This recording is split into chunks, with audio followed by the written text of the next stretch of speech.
Nappella lil kulħadd biex nhar il-ħadd jingħaqad magħna fi protesta nazzjonali fejn flimkien se nkomplu nkattru it-tama u nweldu Malta ġdida. Fid-diskors tiegħu waqt il-protesta tuna lura l-istwarijiet li saret quddiem il-Parlament, il-kap tal-Partit Nazzjonalista Bernard Grech qal li din il-folla li nġabret quddiem il-Parlament hija turija ċara ta' appoġġ għall-Oppożizzjoni fejn flimkien nerġgħu nagħtu tama lil dan il-pajjiż.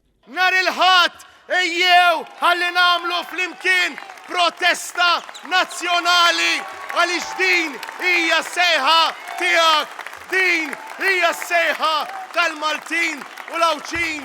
Ejjew flimkien inkattru it-tama, ejjew flimkien inweldu Malta ġdida. Bernard Grech irrefera għal dak li qal Robert Abela li m'għandu ebda rimors li ddefenda dan id-deal mafjuż, deal li ilu jiddefendih għal dawn l-aħħar snin meta kien il-konsulent legali ta' Joseph Muscat.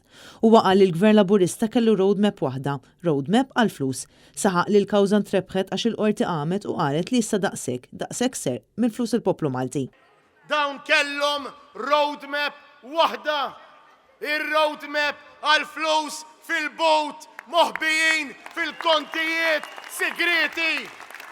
Bernard Grech qal li d-deputat nazzjonalista Adrian Delija ppreżenta l-profi dwar id-deal skandalus ma' Vitals u l-qorti tat raġun lil Partit Nazzjonalista.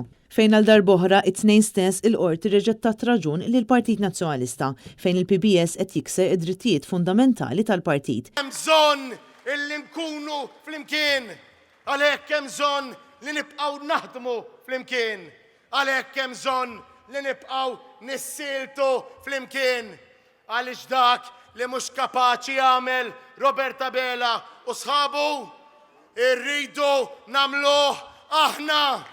Minnaħat tiegħu id-deputat nazzjonalista Adrian Delija qal li dawn kienu 5 snin twal ta' forzi kbar jaħdmu biex il-Partit Nazzjonalista ma jasalx għal din il-ġurnata. Imma min jemmen verament li l-inġustizza tibqa' tkun miġġielda, ikbar ma jkun l-ostaklu iktar tikber id-determinazzjoni. Waqt li kien qed jindirizza din il-protesta, Adrian Delija qal li l-qorti naqxed ġudizzju b'saħħtu fuq l-aġir tal-gvern matul dawn l-aħħar snin. Saħaq li Abela għamel 3 snin sħaħ jiddefendi lil barranin fraudalenti u mhux il-poplu Malti, fejn qed jibqa' jinsisti li hu ma jaħti xejn, imma l-qorti qaltilhom li huma kollha jaħtu ħafna, bil-Prim Ministru l-iktar li jaħti għax suppost għandu obbligu li jħares l-interess nazzjonali. Instraqtu intom il-poplu Malti u Awċi, iż-żgħażagħ, il-ħaddiema, il-familji, l-impjegati, il-negozji, il-businesses, l-anzjani, il-morda tagħna, il-pazjenti tagħna.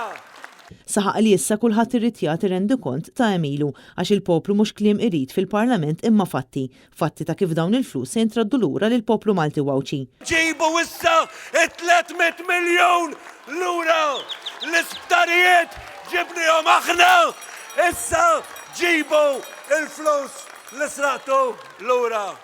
Huwa qal jekk din kienet rebħa Malta kemm iktar ikoll flimkien nistgħu nkomplu niġġieldu l-korruzzjoni. Flimkien maqudin, flimkien partit wieħed, partit maqud għal Malta tagħna. Marija Francalanza, Net News.